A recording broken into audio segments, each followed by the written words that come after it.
765 rupees ఎంతో అయిందండి billing మొత్తం. మేము bagara rice with chicken curry 485 rupees, bagara rice with గుత్తొంకాయ స్మాల్ సైజ్ వచ్చి 330 అండి. చికెన్ది అది వచ్చి లార్జ్ చెప్పుకున్నాం. క్వాంటిటీ కూడా చాలా ఎక్కువ ఇచ్చారండి. మేము అనుకున్న ఈ చిన్న చిన్న బాక్సెస్ చూసి అయ్యో క్వాంటిటీ తక్కువ వచ్చిందేమో అని చెప్పి టేస్ట్ ఎలా ఉంటుందో అనుకున్నాం. తిన్నప్పుడు తెలిసిందండి అసలు ఎంత బాగుందో. గోంగూర చట్నీ అండ్ పెరుగు రైతా కూడా మనలాంటిది అనమాట. ఆనియన్ విత్ కర్డ్ అంతే.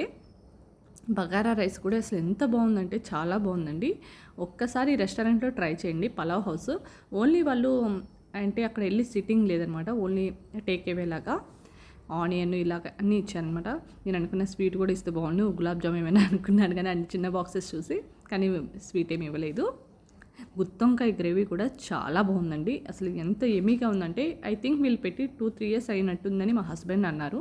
మరి అది ఎప్పుడు పెట్టారో తెలియదు కానీ ఎప్పుడు చూసినా వాళ్ళ రేటింగ్ కూడా అలాగే ఉంటుందని చెప్పి మెన్షన్ చేశారనమాట మా హస్బెండ్. ఇంకా అందుకని అక్కడి నుంచి ఆర్డర్ చెప్పారు.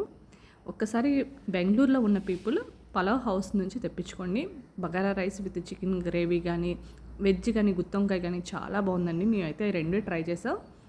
ఇగోండి క్వాంటిటీ కూడా చాలా బాగా ఇచ్చారు. స్మాల్ కూడా బాగానే ఉందండి క్వాంటిటీ. గుత్తొంకాయ బగారా రైస్ చికెన్ కర్రీ కూడా మన ఇంట్లో ఎలా చేసుకుంటామో అలాగే ఉందండి. గోంగూర చట్నీ కూడా చాలా టేస్టీగా ఉంది. ఈ వీడియో కనుక మీకు నచ్చితే లైక్ చేయండి, షేర్ చేయండి, కొంచెం సబ్స్క్రైబ్ చేసుకోండి. మా ఛానల్లో మరిన్ని రెస్టారెంట్స్ వీడియోస్ ఉన్నాయి, వాచ్ చేయండి guys. Bye, thank you for watching.